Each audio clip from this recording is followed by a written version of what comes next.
President Trump has gone out of his way, in my view, to work with the Iranians. Getting out of the nuclear deal made sense.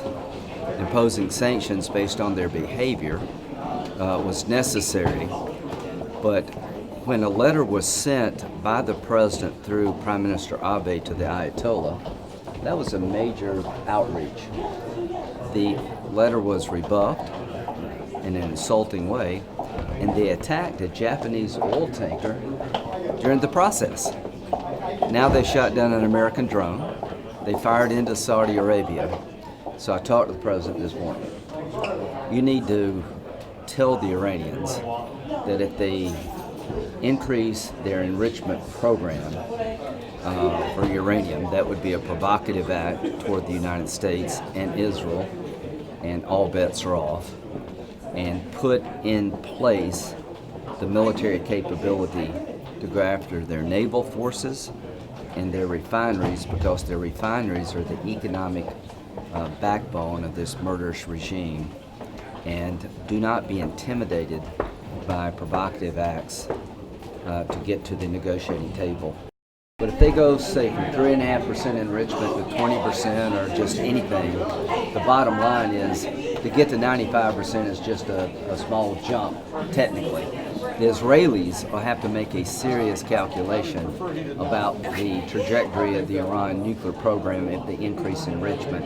We will be there with Israel, so the most likely scenario of a military conflict, I think, other than another ship being attacked, is for Iran to increase enrichment in a manner that Israel feels like it has to respond to. They're trying to bring Trump back to the negotiating table through intimidation. They're trying to divide us and the Europeans. They're trying to drive up the price of oil because they need money.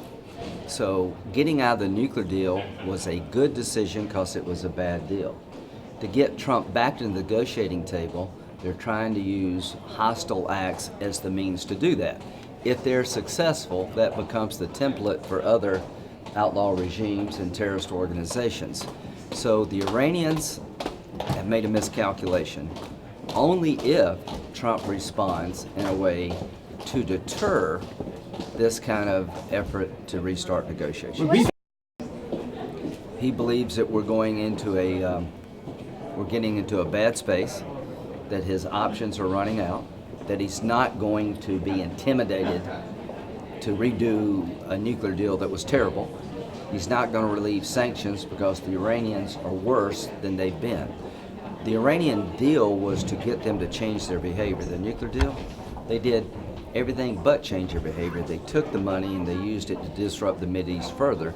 So the first miscalculation was that the Iranian nuclear deal would make them a viable member of the family of nations. I think what President Trump believes, that this regime is spoiling for a fight, but they understand how a conflict would end. It would end badly for them. He does want to try to get a better deal, but not this way.